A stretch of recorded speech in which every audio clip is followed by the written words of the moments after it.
In this episode, you'll get a breakdown of the quote, "The standard you walk past is the standard you accept."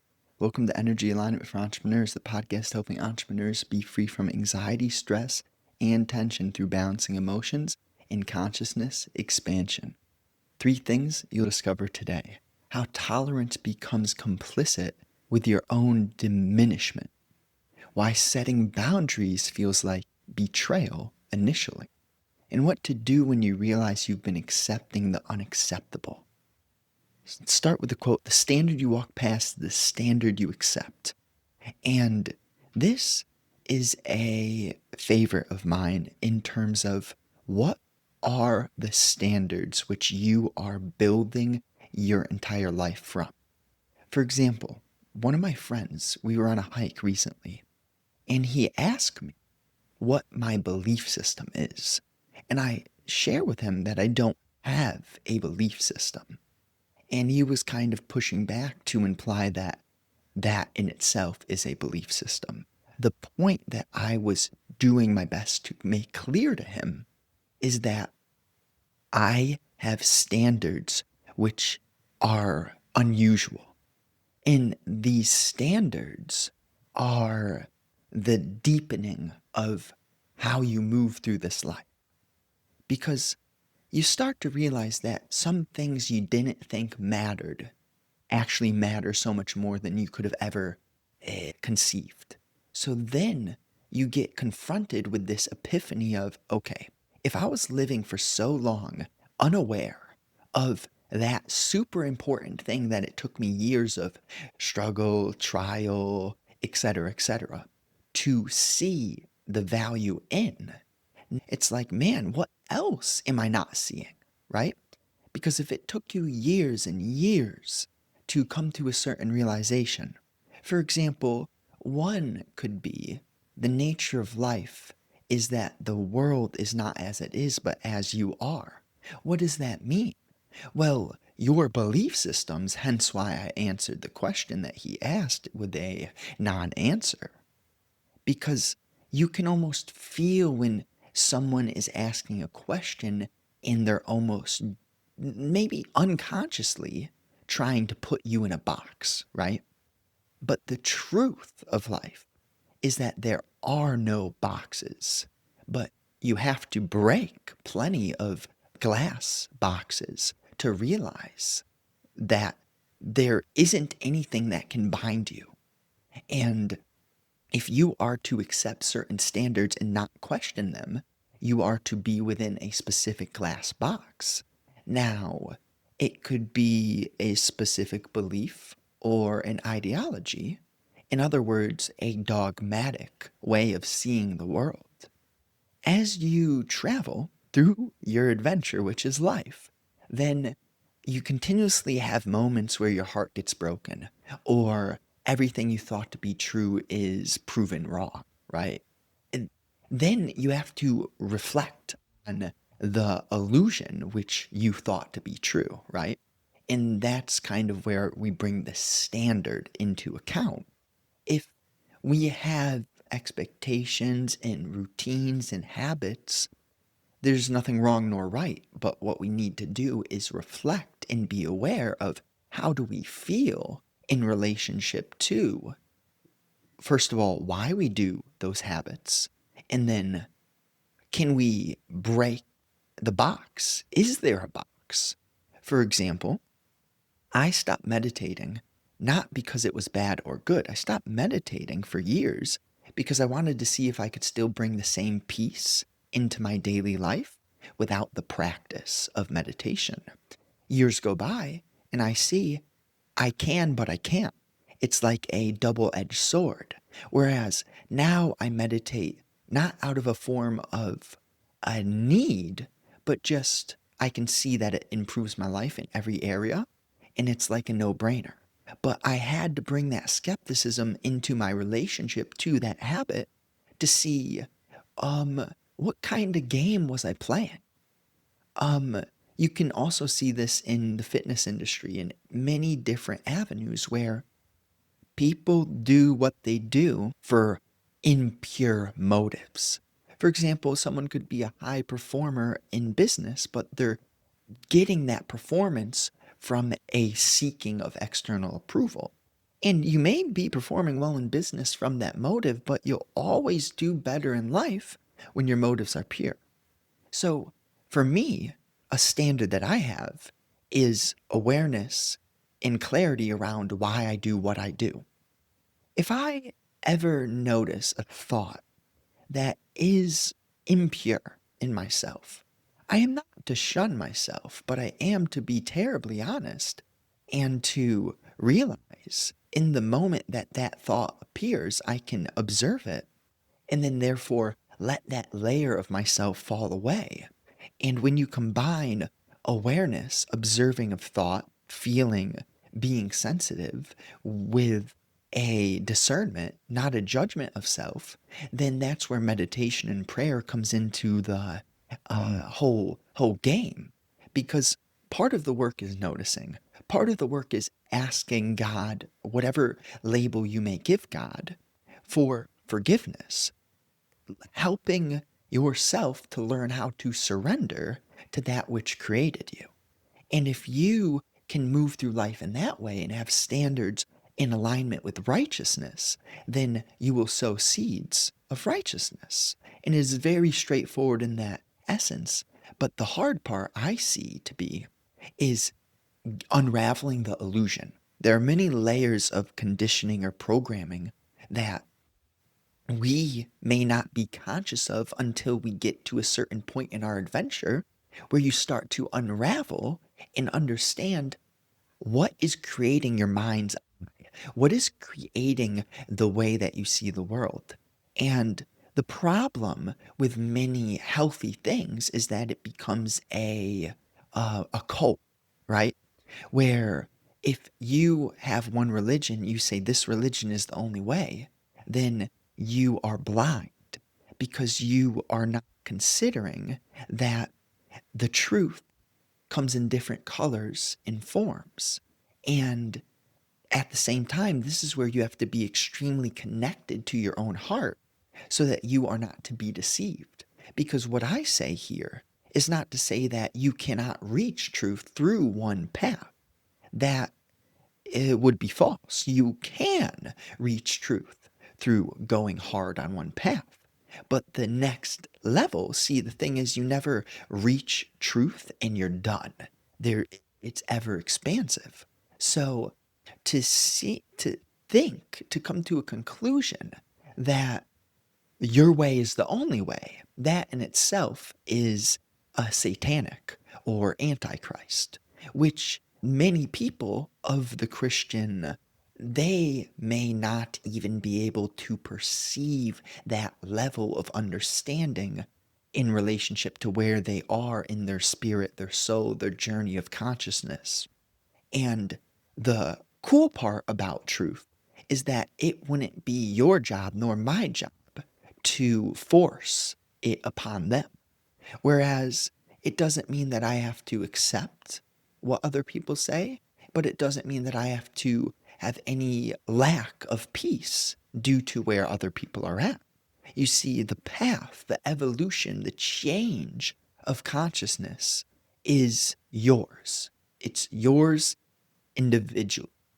And as you live your life, then you're going to notice there are people with ears, people who hear with their heart, not just their ears, people who see with their third eye, with the spiritual lens of, wow, I have power over what I feel. I have power over what I create. And it is this sort of style of walking that allows for expansion to never end. So let's look at how tolerance becomes complicity in your own diminishment. And that is that if you accept a low standard, you are almost perpetuating the harvest of that standard. So, right, if you are tolerant to weakness or sloth nature or laziness or anger, envy, arrogance, then you will be sowing those seeds in your life and you will get more of that, right?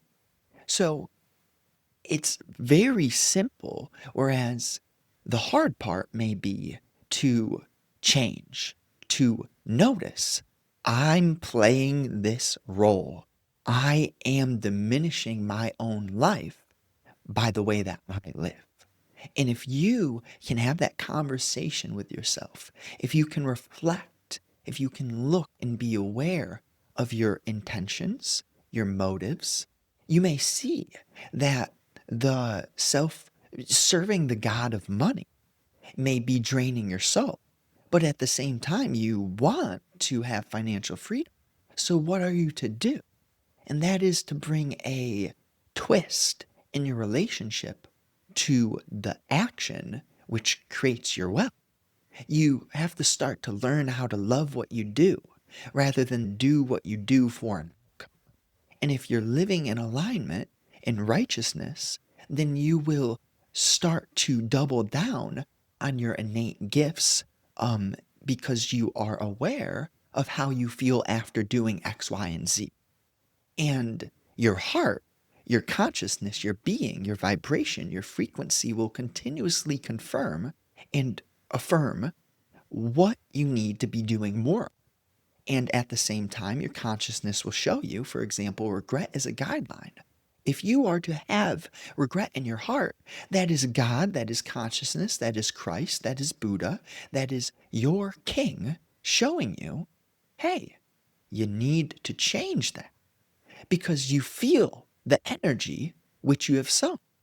Now, the trouble is that many of us are so fast paced, so distracted, so serving the money god, and so self obsessed that all we do is think and we do not inquire nor reflect.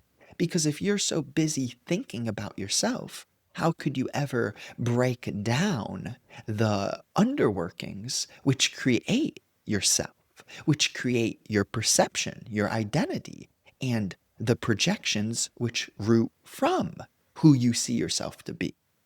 So that is kind of the next level of the integration, the embodiment of truth is you have to be so discerning and diligent and almost obsessed with being aware of the energy that you are creating as every moment passes by. Now, this is not the easiest thing to do, but it is so rewarding. And if it was easy to do, it wouldn't be rewarding. That is part of the yin yang philosophy, where, right? If anyone could just give me if I could purchase a jacked physique, it wouldn't be nearly as enjoyable of a journey, right? And that's why I love fitness so much because it is one of those fields where maybe I'm not helping other people make money necessarily, but at the same time, your physique is a representation of your spirit. Your first impressions matter so much. If you're sharp, strong, confident, free of insecurity, people in business, people in family, the people you walk by that don't even know you, they can see that via your posture, via your movement, via maybe they don't see the aura, but they feel the aura. That's the cool thing about what we are as human beings. We're not human doings nor human havings. We are energy. If you can be aware of the energy which you create via your actions lead into your thoughts. Then your thoughts create that feedback loop and lead back into your actions. So when are you going to break the loop, right? When are you going to ask that question of, how do I feel after doing XYZ?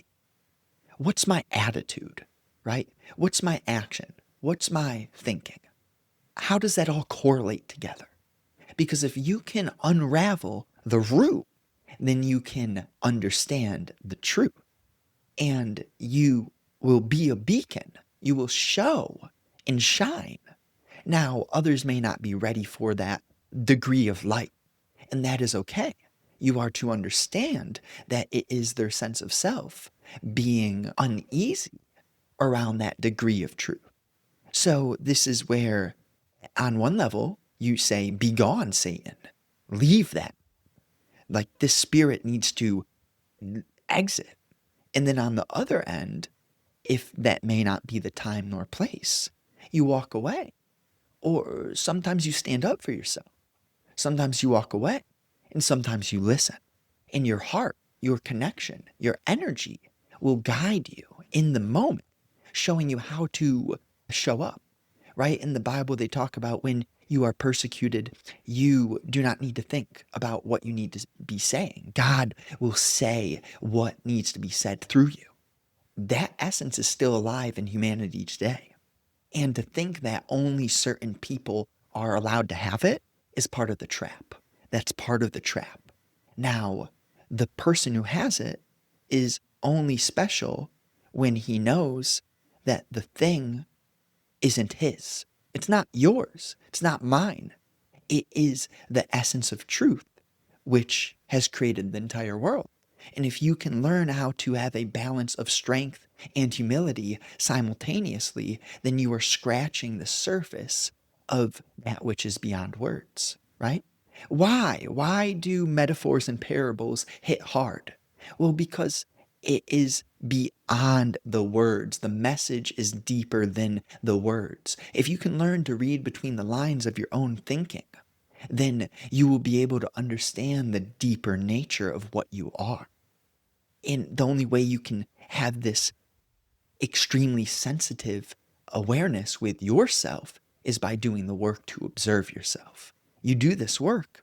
Let's correlate what we're saying now to why setting boundaries feels like betrayal at first. And it's almost like earlier I touched on how the ego may not be ready, right? The ego is a self-defensive mechanism, meaning it wants to protect the identity. The identity is who we think ourselves to be, but there is something so much more deep and true, which is also within us. So if we live in the ego, then we don't set any boundaries. But if we set boundaries, then you're going to have a form of a backlash, whether it be from the person you're setting the boundary with, or if you're setting a boundary with yourself. That'll come in the form of thought, because the ego and the identity communicates via thought. So if you can observe that almost battle happening as you look to create change in your habits, in your boundaries, in the structure of your lifestyle, you may have a bit of a spiky moment where, see, there's the tough part. I know you've heard this before. It is like what is comfortable is familiar. But a lot of people have a comfortable hell because they've gotten so familiar with living a half-ass life. They've gotten extremely comfortable not being alive. Now, when the fire starts to be spread, the light begins to shine on someone's eyes who have been blind and closed for many years. That sense of self, depending on where the spirit is at, may be ready to surrender to the truth and let the light heal. Or, on the other hand, that identity, the demons may try to absorb the spirit evermore. And it is that sort of discernment where I can't tell you what to do or how to do it, but your heart can.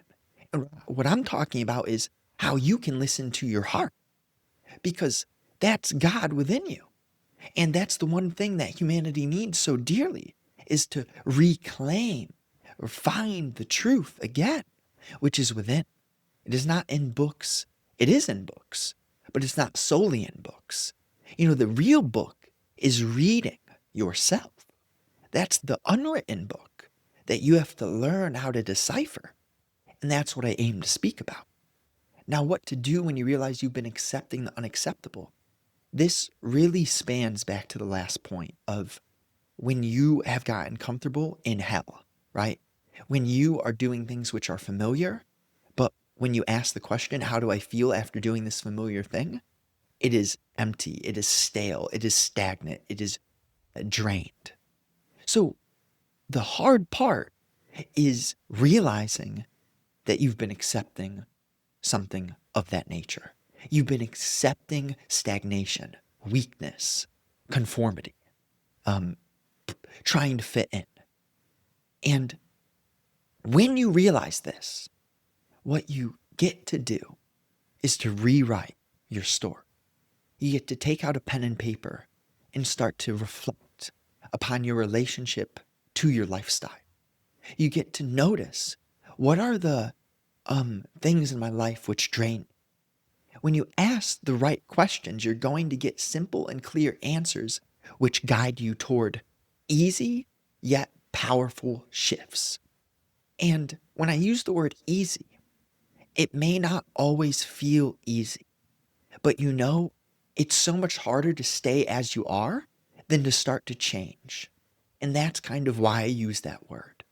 It's time to change. It's time for us to grow, to expand, to ask the hard questions, to have the hard conversations, and to bring a new level of integrity and righteousness into the way that we are sowing every moment. So that just means a full accountability and awareness of what you are radiating.